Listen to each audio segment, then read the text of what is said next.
అంటే ఇది సిద్ధపాటు అనే కంటే transformation of God's coming into our hearts. మన జీవితాల్లోనికి, మన హృదయాల్లోనికి తిరిగి యేసుక్రీస్తు ప్రభువారు నూతనంగా వచ్చి ఆయన మన జీవితాలను మార్చాలని మనం కూర్చుని విందాం. ఈ రోజున మనందరికీ క్రిస్మస్ వాక్యం మీకు తెలుసు కదా. ఇది యెషయా 6వ అధ్యాయము ఎన్నో వచనం చెప్పండి. 9వ అధ్యాయము 6వ వచనం ఏంటండి చెప్పండి. ఏలి అనగా మనకు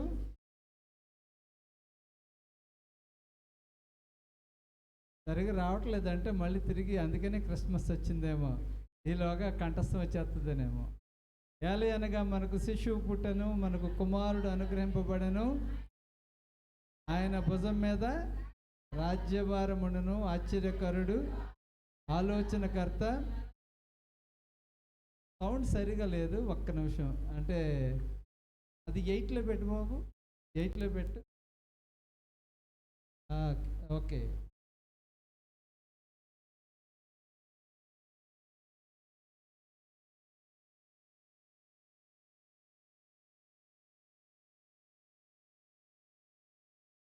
hello check check check check. Hello hello check check. బాగుంది కదా. Hello hello hello check check check. Hello hello. Okay, ఇప్పుడు కరెక్ట్గా ఉంటుంది. వైపు స్పీకర్ పర్వాలేదు. Hello check check. ఎక్కువగా ఉంది నాకు, కొంచెం ట్రిపుల్లో.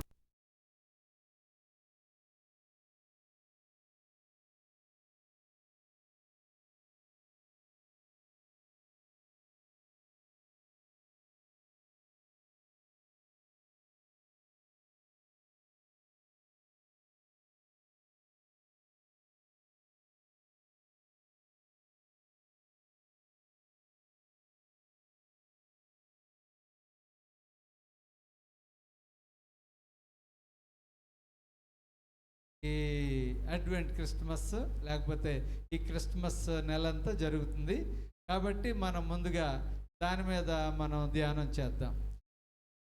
All right. ఈరోజు చదవబడిన వాక్య భాగాల్లో ముఖ్యంగా మనము నిర్గమకాండము చదువుకున్నాము. నిర్గమకాండం, మీలో చాలామంది బైబిల్ చదువుతున్నారని నేను అనుకుంటా ఉన్నాను.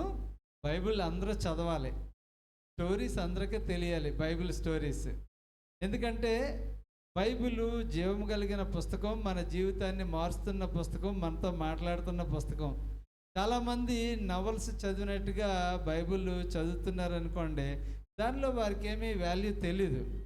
మొన్న ఒకసారి ఆదివారం ప్రసంగం చేసిన తర్వాత నేను మరలా 52 అధ్యాయం అనుకుంటాను తిరిగి ఒక ఆయనతో చెప్తా ఉన్నాను. చెప్తూ ఉంటే నేను బైబిల్ చదివాను కానీ ఎంత లోతుగా చదవలేదండి అంటూ ఉన్నారు. పోయిన ఆదివారం కీర్తన అంటే, శూరుడా నువ్వు చేసిన కార్యం బట్టి నువ్వు అతిశయిస్తున్నావు, నువ్వు మంచి పని చేయలేదు, చెడ్డ పని చేసావు, అంతేకాదు నువ్వు అతిశయిస్తున్నావు అని చెప్పి ఆ కీర్తన చక్కగా చెప్పినప్పటికీ ఆయన మళ్ళీ ఆశ్చర్యపోయి ఏమంటారంటే, ఆయన చాలా మంచి బోధకుడు. ఆయన అన్నాడు, ఇలా నేను చదవలేదండి అంటూ ఉన్నారు. అందుకనే బైబిల్ ఎప్పుడు చదివినప్పటికీ మనకు ఒక కొత్త అర్థం, కొత్త భావం మనకు వస్తూ ఉంటుంది. కాబట్టి మనం ఎప్పుడు కూడా బైబిల్ చదవాలి. నిర్గమకాండం 2వ అధ్యాయంకి మనం వస్తే 1వ అధ్యాయం నుంచి 10వ వచనాల్లో ఒక చక్కని స్టోరీ ఉంది. ఆ స్టోరీకి ముందు కాంటెక్స్ట్ చూడండి. ఇశ్రాయేల్ ప్రజలు ఐగుప్తు దేశానికి వెళ్ళారు. కేవలం ఎందుకు వెళ్ళారంటే, వాళ్ళు గొర్రెలను మేపుకోవడానికే, లేకపోతే ఐగుప్తు దేశంలో వాళ్ళు అప్పటికి ఐగుప్తు దేశంలో క్షామం లేదు, చాలా తిండి అంతా బాగుంది. కానాను దేశంలో క్షామం వచ్చింది. అందుకని యాకోబు సంతతి అంతా ఐగుప్తు దేశానికి వచ్చారు. తీరా అక్కడికి వచ్చిన తర్వాత అందరూ చాలా విస్తరిస్తూ ఉన్నారు.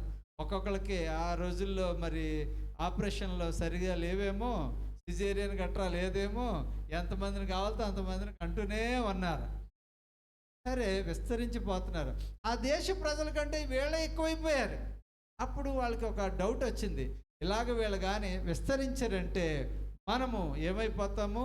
మనము, మన మతము, మన యొక్క సాంప్రదాయాలు అన్నీ పోతాయి. కాబట్టి వీళ్ళు ఎలాగైనా సరే చంపేయాలి అని ఇశ్రాయేల్ ప్రజల మీద ఒక ఆలోచనకు వచ్చారు ఫరో, అతని సైన్యము, అతని యొక్క దేశ ప్రజలందరూనే. అందుకని వీళ్ళని ఇటుకలు చేయమని బానిసలుగా మార్చేసి కేవలము ఆడపిల్లలు పుడితే ఉంచేవారు, మగపిల్లలు పుడితే చంపేసేవారు. వాళ్ళని చాలా చిత్రహింసలు పెట్టారు.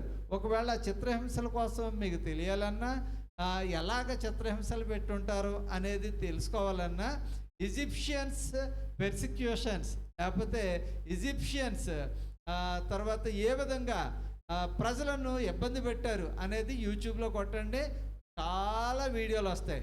వాళ్ళు చిత్రంగా వారు ప్రజలను హింసించేవారు. ఆ బాధలు భరించలేక ఇశ్రాయేలు దేవా, యాకోబు దేవా అంటూ ప్రార్థన చేశారు. దేవునికి ప్రజలకి ప్రార్థన చేస్తే దేవుడు ఒక ప్రణాళిక కలిగి ఉన్నాడు. ఆ ప్రణాళిక ప్రకారమే ఇక్కడ ఒక లేవి వంశస్థుడు వెళ్ళి ఒక లేవి కుమార్తెను వివాహం చేసుకున్నాడు. అంటే ఇక్కడ కూడా పరిశుద్ధత మనకు కనిపిస్తూ ఉంది.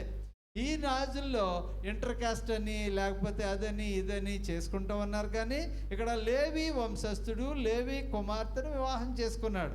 అక్కడ చేసుకున్నప్పుడు వీళ్ళు ఏం చేశారంటే, అక్కడ ఏం జరిగిందంటే ఒక బిడ్డడు పుట్టాడు, అతను మగపిల్లాడు. అప్పుడు ఏం జరిగింది, ఆమె ఒక జమ్ము పెట్టుని చేసిందంట. అది చాలా చక్కగా ఉన్న చూడండి. ఆ బాబునంట 3 నెలలు దాచింది, కానీ ఇంకా దాచి పెట్టలేక జమ్ము పెట్టే. జమ్ము అనేది మీకు తెలుసలేదో, అది ఒక గడ్డి. ఆ గడ్డి బలంగా ఉండదు, నీటి మీద విడిచిపెడతా ఉంది. ఎంతలాగా విడిచిపెడుతుందంటే ఒక డేంజరస్ సిచ్యువేషన్. బతికితే బతుకుతాడు, చనిపోతే చనిపోతాడు. చూడండి, ఎస్తేరు అంటది, నేను వెళ్ళదను రాజు సముఖానికి, నేను వెళ్తాను, నేను బ్రతికెదను అంటే తను ఒక మంచి తీర్మానంతో ఉంది. ఇక్కడ ప్రజలందరూ సమస్యలు పొందుతూ ఉన్నారు. దేవునికి ఒక ప్లాన్ ఉన్నది. ఆ ప్రజలను విడిపించాలని ఆలోచన కలిగి ఉన్నాడు. కలిగి ఉండి ఏం చేస్తున్నాడు అంటే, ఒక అల్పమైన గడ్డితో చేయబడిన, జమ్ములో చేయబడిన ఒక అబ్బాయిని దేవుడు ఏం చేశాడు, రక్షించి పెద్ద నాయకుని చేసేసాడు. దేవునికి స్తోత్రం, హల్లెలూయా. మనం ఇల్లు అల్పంగా ఉండొచ్చు, గడ్డితో ఉండొచ్చు, లేకపోతే పూరి పాకలో ఉండొచ్చు. దేవుడు బయటికి తీసుకొస్తే నిన్ను 7 అంతస్తుల భవనం మీద కూర్చోబెట్టచ్చు. కారణం ఏంటంటే అది దేవుని చిత్తము, ప్రణాళిక. అంతేగాని అది మనుషులు చేసింది కాదు. బహుశా తల్లికి ఎంత ఆలోచన వచ్చి ఉండదో, నా కుమారుని కాపాడాలి అంతే తప్పించి ఇతన్ని పెద్ద నాయకుని చేసేయాలి అన్న ఆలోచన లేదు. ఈ ఐగుప్తీయుల చేతిలో నా కుమారుడు పడకూడదు అంతే తన ఆలోచన. కానీ ఆమె ఏం చేసింది తెలుసా, ఒక జమ్ము పెట్టి చేసి దానికి కీలు పూసి అన్నీ చేసి ఆ బాబును ఐగుప్తీల బారిన పడకుండా ఇశ్రాయేలీలో ఒక టవల చుట్టేసి అందులో పెట్టింది. అది బానిసలు కట్టుకునే బట్ట కావచ్చు. ఇప్పుడు ఏం జరిగింది, ఒక మహారాణి ఏం చేస్తుంది, మహారాణి కుమార్తె అనుకోవచ్చు, లేకపోతే ఫరో కుమార్తె ఏం చేస్తుందంటే అక్కడ స్నానానికి వచ్చి ఆ బాబుని తీసుకుని చాలా అందంగా ఉంటే తన దత్తత చేసుకున్నది. చూడండి, God gives unexpected agents to support us. మనము అనుకుంటాము నాకు సహాయము ఈయన ద్వారా వస్తుంది అనుకుంటాం. వాళ్ళ ద్వారా రాదండి, వాళ్ళ ద్వారా మోసాలే కలుగుతాయి. దేవుడు ఎవరి ద్వారా సహాయం చేయాలో ఆయన ముందుగా నిర్ణయించాడు. ఇప్పుడు ఫరో కుమార్తె రిప్రజెంట్స్ ద ఈజిప్షియన్స్. శత్రువులకు ఒక గుర్తుగా ఉన్నది ఆవిడ. దేవుడు శత్రువుని ఏం చేస్తున్నాడో ఒక మిత్రురాలుగా మార్చేశాడు. దేవునికి స్తోత్రం, హల్లెలూయా. కొన్నిసార్లు మన జీవితాల్లో ఎలాంటివి అనుభవాలు మీరు వెళ్ళారో లేదో, ఒక అనుభవం ఒకవేళ నేనంటే పడదు, బ్యాడ్ సాక్ష్యం, చాలా గొడవలు. కానీ ఒకనొక పరిస్థితి వచ్చినప్పుడు ఎవరైతే అలాగ నాతో శత్రుత్వం ఉన్నారో ఆయనే, నోవాహు గారు చాలా మంచోడండి, ఆయన ఎవరితో గొడవకి వెళ్ళడం ఆయన కోసం మాకు తెలుసు అని 100 మందిలో 200 మందిలో చెప్పినప్పటికీ అద్భుతం. ఏమండి, ఆయన మీకు శత్రువు కదా, కానీ దేవుడు అన్ఎక్స్పెక్టెడ్ ఏజెంట్స్ని ఎక్కడి నుంచి తీసుకుంటాడు తెలుసా? శత్రువుల గృహం నుంచే తీసుకొస్తాడు. ఎక్కడి నుంచి? శత్రువుల గృహం నుంచే. మనకు తెలీదు, కానీ ఇక్కడ దేవుడు ఏం చేస్తున్నాడు తెలుసా? చూడండి, 5-6 వచనాల్లో ఉంటుంది. ఫరో కుమార్తె స్నానము చేయుటకు ఏటికి వచ్చెను. ఆమె పనికత్తులు ఏటి ఒడ్డున నడుచుండగా ఆమె నాచులోని ఆ పెట్టెను చూచి తన పనికెత్తును ఒకరిని పంపి దాన్ని తెప్పించి తెరచి ఆ పిల్లవాడిని చూచినప్పుడు పిల్లవాడు ఏడ్చుచుండగా చూచి వాని యందు కనికరించి, వీడు హెబ్రీయుల పిల్లల్లో ఒకడేనేను. వాడు హెబ్రీయుల పిల్లల్లో ఒకడే. కానీ ఆమె ఏం చేసింది చెప్పండి? ఆమె ఈ హెబ్రీయుల పిల్లడు అయినప్పటికీ కూడా, అంటరాని వాడు అయినప్పటికీ కూడా, అక్కడ జనము అతను చంపేయాలనేటప్పటికీ కూడా ఆ శత్రువుల కుటుంబం నుంచే వచ్చి ఆమె అక్కడున్న రూల్స్ అండ్ రెగ్యులేషన్స్ మార్చేసింది. అంతే. దేవునికి స్తోత్రం, హల్లెలూయా. చూడండి, ఫరో కుమార్తె రూల్ మార్చేసింది. ఏంటి ఆ రూలు? ఈ కుమారుని చంపడానికి వీల్లేదు. ఇతను హెబ్రీయుల కుమారుడు కావచ్చు. ఇప్పుడు నేను తీసుకున్నాను, నేను రక్షించాను, నేను పెంచుకుంటాను. అక్కడ బహుశా సైనికులందరూ తిరగబడి ఉండొచ్చు. పార్లమెంట్ సమావేశంలో ఇది మంచి పద్ధతి కాదు అని ఉండొచ్చు. కానీ ఆమె ఒకే ఒక మాట వాడింది, నేను పెంచుకుంటాను, ఇతను నా కుమారుడిగా పెంచండి. ఎంత అద్భుతం అక్కడ! బహుశా ఈ అద్భుతాన్ని ఎవ్వరు కూడా ఊహించుండరు. రెస్క్యూ ఎక్కడి నుంచి వచ్చింది? శత్రు కుటుంబం నుంచి వచ్చింది. అది దేవుని ఏర్పాటు. నీ జీవితంలో ఎక్కడి నుంచో సహాయం వస్తుంది అనుకుంటాం. పోలీసుల నుంచో, లేకపోతే లాయర్స్ నుంచో, లేకపోతే ఎవరో పొలిటికల్ లీడర్స్ నుంచో వస్తుందేమో అనుకుంటాం. కానీ నీ మీద ఎవరైతే గొడవకు దిగారో వాళ్ళ నుంచే నీకేమొస్తుంది తెలుసా? సహాయం వస్తుంది. మారుస్తానని దేవుడు అంటూ ఉన్నాడు. God's plans are not limited. దేవుని యొక్క ఆలోచనలు ఇక్కడ పరిధి తక్కువగా ఉంటుంది అనుకోవద్దు. అక్కడ కల్చర్ లేకపోతే సంస్కృతి సాంప్రదాయాలను మించిపోయి దేవుడు ఏం చేస్తాడంటే మనకి సహాయం అనుగ్రహిస్తాడు. ఇప్పుడు మనం చూసినప్పుడు ఈ 2 అధ్యాయంలో చూసినప్పుడు ఇక్కడ ఏమైంది తెలుసా? పైన అధ్యాయం కాంటెక్స్ట్ అంతా ఏంటంటే మగపిల్లలను చంపేసే దేశం. ఆ దేశం అసలు బాగాలేదు అప్పట్లో వాట్సాప్లు లేవు, లేకపోతే చాట్ జీపీటీలు లేవు. ఈరోజు పేపర్ చదువుతూ ఉన్నాను. పేపర్ చదివితే అందులో ఏమన్నదంటే, ఒక కుర్రాడట సూసైడ్ ఎలా చేసుకోవచ్చు అని అడిగాడట. ఎందులోను? చాట్ జీపీటీలు. తను కొన్ని ప్రిన్సిపల్ చెప్పింది, అలాగే తను సూసైడ్ చేసుకున్నాడు. ఒక కుర్రాడు అడిగాడట, మా అమ్మని ఎలా చంపొచ్చు అని అడిగాడంట.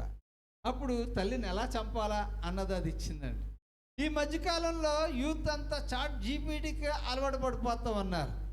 ఎవరు కూడా ఏ విధమైన మారల్స్ మెయింటైన్ చేయడం లేదు. అసలు నేను అనుకుంటున్నాను, ప్రభు వచ్చే రాకడలో ప్రేమను కనుగొందునా అని అంటాడు మత్తయి సువార్తలో. ఏ విధమైన ప్రేమ ఉండదు.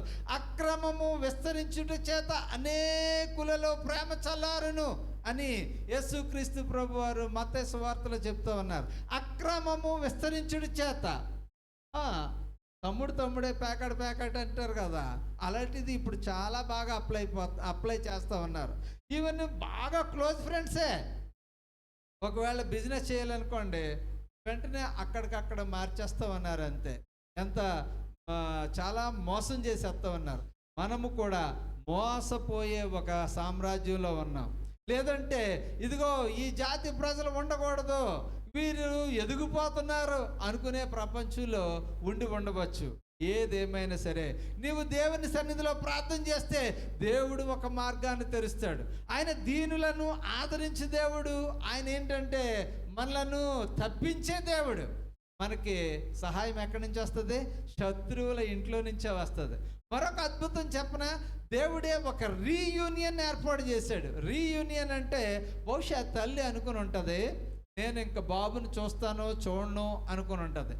ఇక్కడ ఈ స్టోరీలో ఆడవారు ఎక్కువ ఏం చేశారంటే రోల్ ప్లే చేశారు. ఎవరు ఆ ఆడవారు? మొట్టమొదట లేవి కుమార్తె మంచి రోల్ ప్లే చేసింది, ఆ కుమారుని దయాలని. రెండవది, ఫరో కుమార్తె ఒక రోల్ ప్లే చేసింది. ఏంటి చేసింది? ఈ కుమారుని చంపడానికి వీల్లేదని. మూడవది ఎవరు తెలుసా? మోషే అక్క మిరియాము ఆ కుర్రాన్ని రక్షించాలని ఒక మంచి రోల్ ప్లే చేసింది. ఏమన్నా తెలుసా? నేను ఇతని కొరకు పాలిచ్చే తల్లిని తీసుకురమ్మంటారా? ఓకే, తీసుకురా. అంతే, తను తీసుకెళ్ళి తన తల్లినే, ఆ బాబు తల్లినే అప్పచెప్పింది. ఈ రీయూనియన్ ఎవరికి అర్థం కాలేదు అసలు. అది అలాగ ఆలోచిస్తే ఇది దేవుని ఏర్పాటు. మన జీవితాల్లో కొన్ని రీయూనియన్లు ఎందుకు జరుగుతాయో తెలీదు. ఆ రీయూనియన్లో ఎక్కడ వారమో ఎప్పుడు వారమో కలుస్తూ ఉంటాం. కొన్నిసార్లు కొంతమంది మనుషులు కలిసినప్పుడు మేలు జరగవచ్చు. ఒక టీ ఇస్తే అక్కడ జరిగిన సంభాషణతో కొన్ని అద్భుతాలు జరగవచ్చు. ఇక్కడ చర్చ్ హిస్టరీలో ఉంటుంది, people call for a tea, cup of tea. Pastor గారు అందరూ కలిసి ఒక కప్ ఆఫ్ టీకి మనం కలుసుకుందాం అనుకున్నారంట. అక్కడ కొన్ని నిర్ణయాలు జరిగినాయి. ఎప్పుడైనా టీ పార్టీ అన్నారనుకోండి, అక్కడ గొప్ప నిర్ణయం జరగడానికి అనమాట టీ పార్టీ. ఇక్కడ ఏం జరిగిందంటే దేవుడు మిరియామును బహుబలంగా వాడుకున్నాడు. సరే, తన సొంత తల్లిని తీసుకొచ్చింది. ఇది కోఇన్సిడెన్సా? కొన్నిసార్లు అనుకోకుండా జరిగిందండి. అనుకోకుండా మాకు తెలిసిన చుట్టం వచ్చాడు, అనుకోకుండా ఆ వ్యక్తి వచ్చాడు, మాకు సహాయం చేశాడు. ఇలాగా కొన్ని సంఘటనలు అనుకోకుండా జరిగినాయి అనుకుంటాం, కానీ అది దేవుని సంకల్పం. నేను ఎప్పుడు చెప్తూ ఉంటాను. ఒకసారి నేను బెంగళూరు వెళ్ళాను. బెంగళూరులో నాకు ఎవరో చుట్టాలు లేరు. వెళ్ళిపోయాను ఒంటరిగా. మా అత్తమ్మగారి దగ్గర 25,000 తీసుకుని ఆవిడ తీసుకుని ట్రైన్ ఎక్కేసిన తర్వాత వెళ్ళిపోయాను. అక్కడికి వెళ్ళిన తర్వాత నేను ఒక పర్టికులర్ చర్చ్కి వెళ్దారనుకుంటే అలాగ ఒక వ్యక్తి వస్తున్నాడు. అతని పేరు జెఫ్రీ. హాయ్ జెఫ్రీ, నోవా ఏంటి ఎక్కడ నిలబడ్డామంటే, నేను ఒక చర్చికి వెళ్ళాలనుకుంటున్నాను, ఆ చర్చి దగ్గరలో ఎక్కడైనా ఉందా అని అడిగాను. అడిగితే లేకే, ఒకసారి ఆగు అని చెప్పి వెంటనే ఆయన ఫోన్ చేశాడు. ఫోన్ చేస్తే అతను అన్నాడు, నేను అదే దారిలో వెళ్తున్నాను, నేను తీసుకెళ్తాను అతన్ని అని అన్నాను. ఓకే, నేను అక్కడ అటు ఇటు తిరుగుతూ ఉన్నాను. తిరుగుతుంటే ఒక ఆయన ఒక స్కూటీ బండి మీద వచ్చి బాబు నోవాహు నువ్వేనా అన్నారు. అవునండి నేనే. ఓకే, ఎక్కి బైక్ అన్నారు. బైక్ ఎక్కాను. ఆయన తిన్నగా తీసుకెళ్ళాడు, ఒక చర్చిలో తీసుకెళ్ళాడు. ఆయన అన్నాడు, ఈ చర్చి నేనే ఎస్టాబ్లిష్ చేశాను అన్నాడు. ఆ చర్చి మొత్తం ఇంత ఉంటుంది లాగా, ఇంతే. ఆ చర్చికి వెళ్ళిన తర్వాత నేను ఒకసారి ప్రసంగం చేయమన్నారు. నా ప్రసంగం చూసి నాకు సహాయం చేయడానికి మంచి ప్రసంగికుడు దొరికాడు. ఇతను నేను పెట్టుకోవాలి అనుకున్నాడు. వెంటనే వాళ్ళందరితో ఏం చెప్పాడంటే, నోవాహు ఇక్కడ అసిస్టెంట్గా ఉంటాడు, ఆయనకు అవసరమైన అని పేరు చేయండి అన్న. అంతే. అక్కడి నుంచి నమ్మండి, నేను అక్కడ నా కోర్స్ కంప్లీట్ చేసినప్పటికీ ఆ చర్చ్ త్రిబుల్ అయ్యింది. ఇప్పుడు ఇంకా పెద్దదైంది. 3-4 ఫ్లోర్స్ వేసారు. నేను వెళ్ళి చూసినప్పుడు చాలా సంతోషించాను. ముఖ్యంగా నేను చెప్పాలనుకున్నదంటే కోఇన్సిడెన్స్ కాదు. అతను తర్వాత చర్చ్, మా ఇద్దరు పాపలు, మేడం గారు, నేను అక్కడ ఉండే 2 సంవత్సరాల కాలం వాళ్ళు మాకు ఎంతగానో మాకు సహాయం చేశారు. మా కోసం ఒక ఇల్లు తీసి ఆ ఇంట్లో మమ్మల్ని పెట్టారు. కోఇన్సిడెన్స్ అని అనుకోవడానికి లేదు. దేవుడు సహాయం చేయాలనుకున్నాడు. నేను ఒంటరిగా వెళ్ళాను, డబ్బులు అప్పు తీసుకుని వెళ్ళిపోయాను. కానీ దేవుడు పని మీద వెళ్ళానేమో, దేవుడు నన్ను ఒంటరిగా విడిచిపెట్టలేదు. అక్కడ నాకు కుటుంబాన్ని ఏర్పాటు చేశాడు. అక్కడ మంచి ఫ్రెండ్స్ని ఏర్పాటు చేశాడు. శుక్రవారం వచ్చిందంటే వాళ్ళు నన్ను తీసుకొచ్చి కాలేజ్ దగ్గర దింపేవారు, చక్కగా భోజనం చేయమనేవారు. చాలా చాలా చాలా అద్భుతం. చాలా సందర్భాల్లో మన జీవితాల్లో కోఇన్సిడెన్స్ అనుకుంటాం. అనుకోకుండా, ఏంటి చక్కని పదం ఉన్నది, అనుకోకుండా జరిగింది యాక్సిడెంటల్ అనుకుంటాం. యాక్సిడెంటల్ కాదు, అది దేవుని చిత్తం. నీ జీవితంలో ఒక ఫెయిల్యూర్ జరిగిందా, అది దేవుని చిత్తం. నీ జీవితంలో ఒక అద్భుతం జరిగిందా, అది దేవుని చిత్తం. నీ జీవితంలో ఒక కష్టం వచ్చిందా, అది దేవుని చిత్తం. నీ జీవితంలో ఓకే చాలా మోసపోయావా, దేవుడు నీకు గుణపాఠం నేర్పించాలనుకుంటున్నాడేమో. కానీ మనం ఏం చేస్తామంటే, అయ్యో నాకు ఎందుకు ఇలా జరిగింది అని అనుకుంటూ ఉంటాం.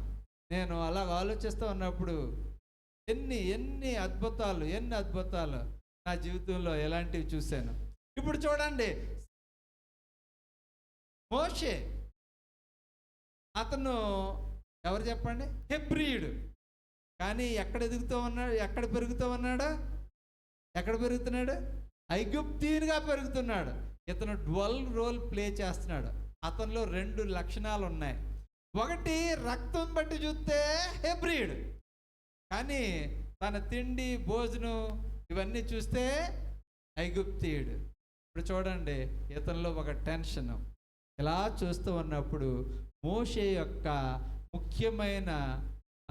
ముఖ్యమైన రాకకు అర్థం ఏంటి చెప్పండి? విడుదల. ఎవరికి విడుదల? ఇశ్రాయేలు ప్రజలకి విడుదల.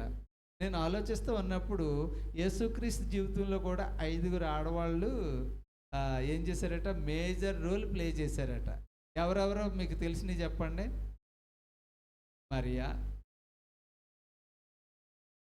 రూతు,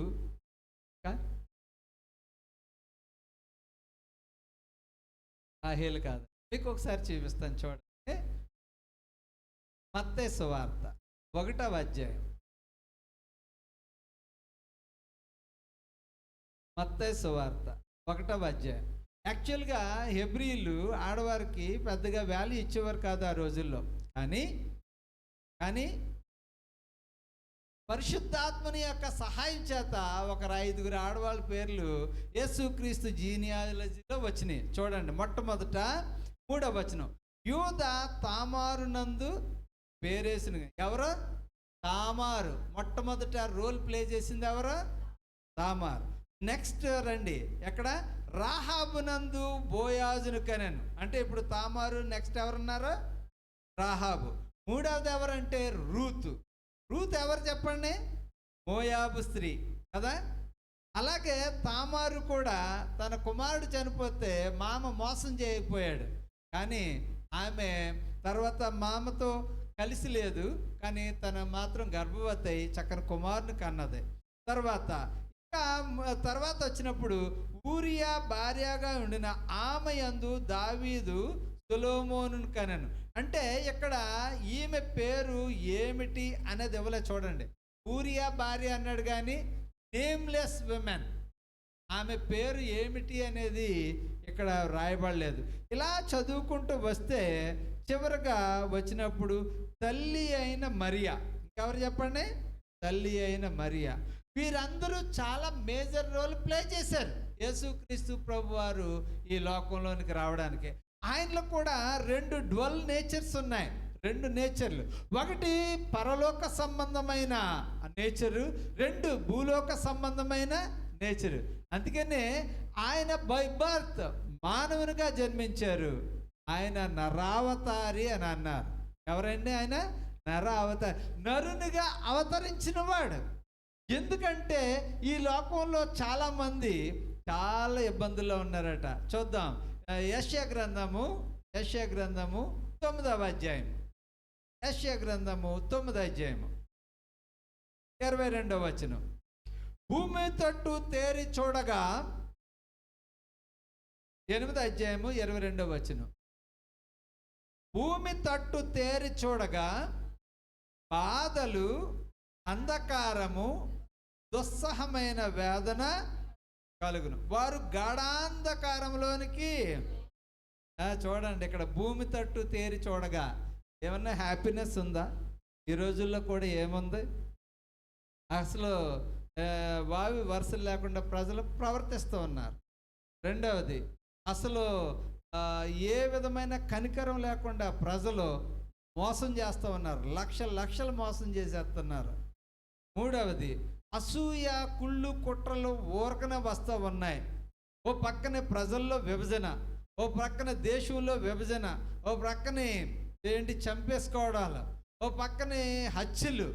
ఇవన్నీ చూస్తూ ఉంటే దేశంలో కూడా ఎక్కడ చూసినా ఏం కనబడుతుంది? బాధలు, అంధకారం. దేశం అంతా ఎందుకండి? ప్రతి కుటుంబంలోనూ ఏదో ఒక ప్రాబ్లం ఉన్నది. అది భార్యాభర్తల సమస్య కావచ్చు, లేకపోతే కోడలు అల్లుళ్ళ సమస్య కావచ్చు, లేకపోతే ఏదో చిన్న మాట అంటే పడని మన లోకంలో, సామ్రాజ్యంలో, లేకపోతే పరిస్థితుల్లో మనం జీవిస్తున్నాం. అందరూ చాలా సెన్సిటివ్గా ఉన్నారు. ఒక పాప 10th క్లాస్ ఏం చేసింది, ఈరోజు న్యూస్లో ఉంది, స్కూల్లోనే ఆత్మహత్య చేసుకుందండి. ఎందుకు అంత సెన్సిటివ్ అయిపోవాలా పిల్లల్లో? ఇంతకుముందు చదివాను, ఒక చిప్, చిప్ అంటే ఒక మేబీ కంప్యూటర్లో పెట్టుకునే, ఒక సెల్ ఫోన్లో వేసుకునే చిన్న మెమరీ కార్డు, దాన్ని తీసేసేవని తిట్టారని వెంటనే ఇంటికి ఆత్మహత్య. మనుషులు ఎలా ఉన్నారంటే వాళ్ళు తిడితే అందరూ పడాల, కానీ ఇది తప్పు అని వాళ్ళకి చెప్తే కోపం వస్తుంది. ఇప్పుడు అలాంటి పరిస్థితుల్లో మనం ఎంత బ్యాలెన్సింగ్గా ఉండాలో చూడండి. చాలా ప్రజలు వేదన, అంధకారం, వాళ్ళు హృదయం అంధకారం, జీవితం అంధకారం, బాధలు, వేదన. ఇలాంటి పరిస్థితుల్లో మొత్తం లోకం కనిపించినప్పుడు వారికి ఒక విడుదలకారుడు అవసరం. క్రిస్మస్ అనేది సెలబ్రేట్ చేసుకోవడానికి బైబిల్లో రాసున్నదా అంటారు చాలామంది. బైబిల్లో అన్నీ రాసుంటాయా? నువ్వు చేసేది ఈ విధంగా ఆర్డర్ ఆఫ్ వర్షిప్ రాసుందా? పెద్దలు పూర్వీకులు ఎందుకు పెట్టారంటే ఈ ఆర్డర్ మీరు ఫాలో అవ్వాలి అని చెప్పారు. దాన్ని మనం ఫాలో అవుతున్నాం. ఎందుకు క్రిస్మస్ని మనం చేయాలంటే ఆ రోజున క్రీస్తు ప్రభు వారిని లోకానికి పరిచయం చేయడానికి. ఆ రోజు మోషే ఒక నాయకుడిగా ఎక్కడ పుట్టాడు? ఒక తొట్టిలో పుట్టాడు. అది ఒక జమ్ము పెట్టే, అది నీటిలో మునిగిపోవచ్చు ఏ క్షణాన్నైనా, కానీ అందులోంచి వచ్చాడు ఒక నాయకుడు. యేసుక్రీస్తు ప్రభు వారు ఒక నాయకుడు, కానీ ఎక్కడ పరుండబెట్టాడు? ఒక పశువుల తొట్టిలో పరుండబెట్టారు. ఆయన నాయకుడు, ఈయన నాయకుడు. ఒక నాయకుడు ఎక్కడి నుంచి రావచ్చు? ఒక దాన్నే మామూలుగా అంటారు కదా, మట్టిలో మాణిక్యం అంటారు. మట్టిలో మాణిక్యం. ఒక తొట్టిలో పుట్టినైనా లోకానికి రక్షకుడు అయిపోయాడు. దేవునికి స్తోత్రం, హల్లెలూయా. ఒక జమ్ము పెట్టెలో మునిగిపోతాడా చచ్చిపోతాడా అనుకున్న ఒక హెబ్రీ యువకుడు మొత్తం లక్షల మంది ప్రజలకు విడుదలకు కారణమయ్యాడు. ఈ రోజున చాలామంది శాంతి సమాధానం లేకుండా ఉన్నారు. యుద్ధ వాతావరణం ఉన్నాయి. ఎప్పుడు ఏ దేశం మీదకి యుద్ధాలు వేస్తారో అందరూ అణుబాంబులు చేసుకునే వారు, ప్రైవేట్ బాంబులు తయారు చేసుకునే పరిస్థితిలో ఉన్నారు. ఓ పక్కన టెక్నాలజీగా ముందుకు వెళ్ళిపోతూ ఉంది. మీకు ఈ రోజున ఏ మెడిసిన్ కావాల్సి వచ్చినా ఏ డాక్టర్ చెప్పేస్తా ఉన్నారు.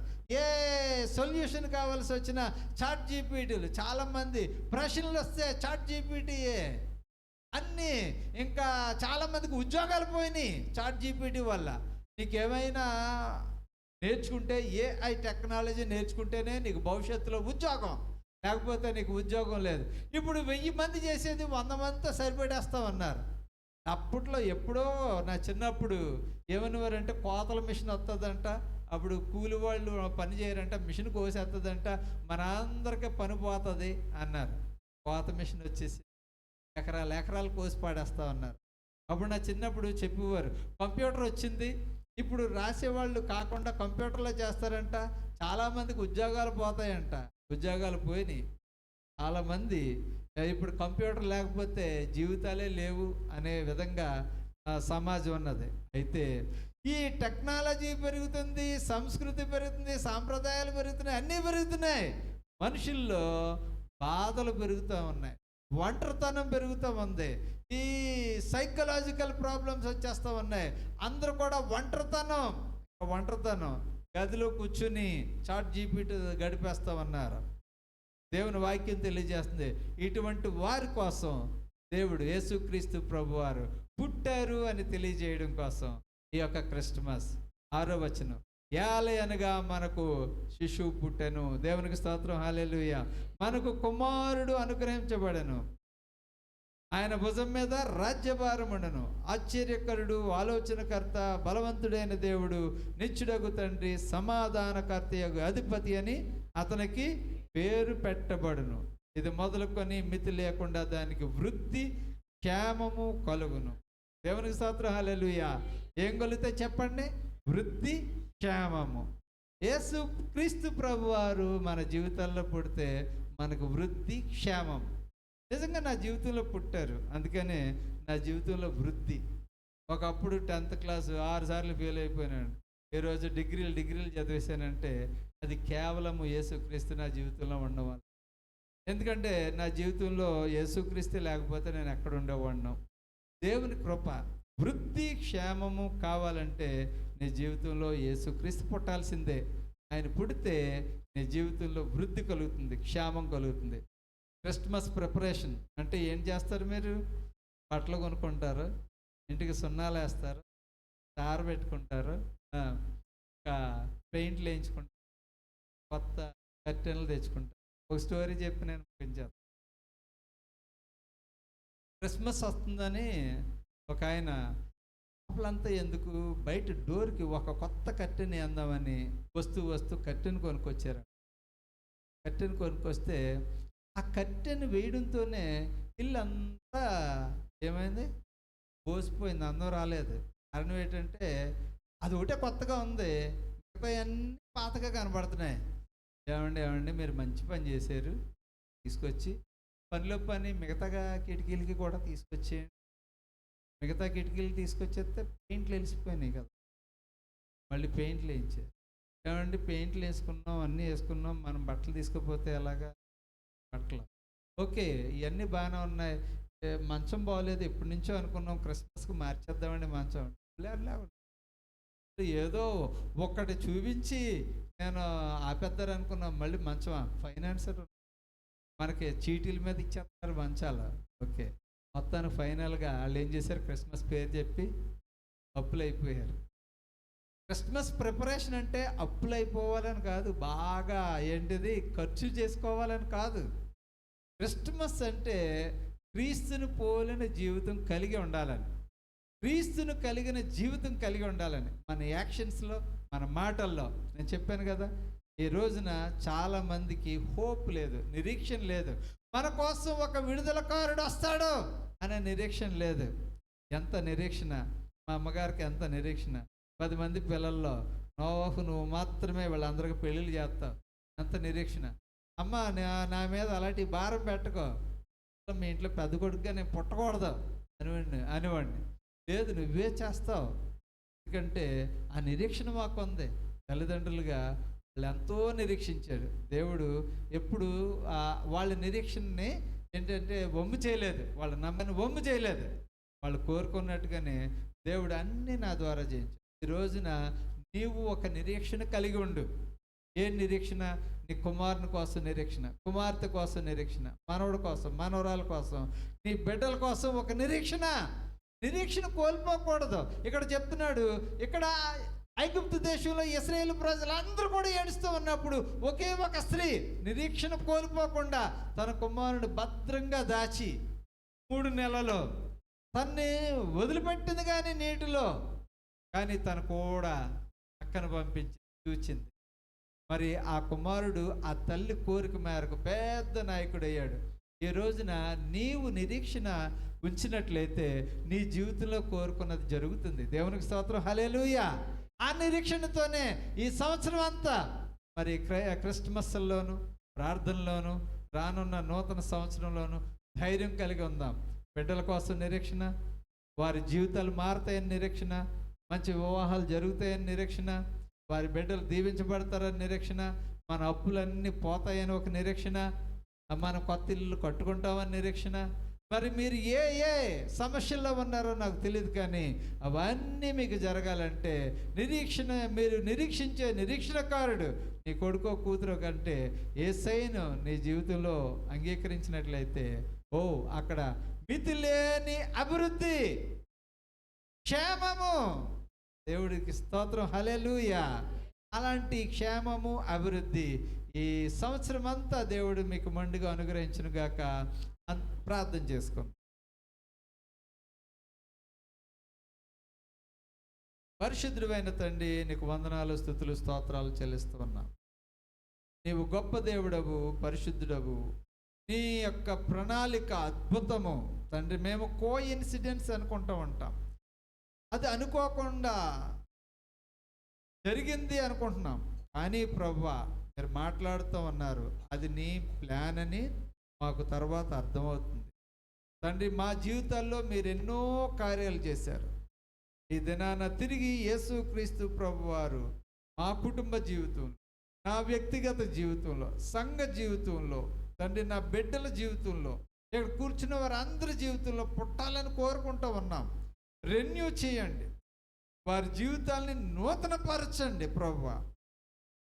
ఇది మొదలుకొని వారి యొక్క కుటుంబ జీవితంలో వృద్ధియు క్షేమము ఉండులాగున సహాయం చేయండి. కానీ సమస్యల గుండా వెళ్ళాల్సి వస్తుంది. మోషే ఎన్ని సమస్యల గుండా వెళ్ళాడో, అతను ఎన్ని నిద్రలేని రాత్రులు గడిపాడు, ఎంత మంచును అతను అనుభవించాడు, గొర్రెలు కాసినప్పుడు ఎంత బాధను అనుభవించుంటాడు ఒక రాజు. కానీ అతను ఏం చేయాల్సి వచ్చింది?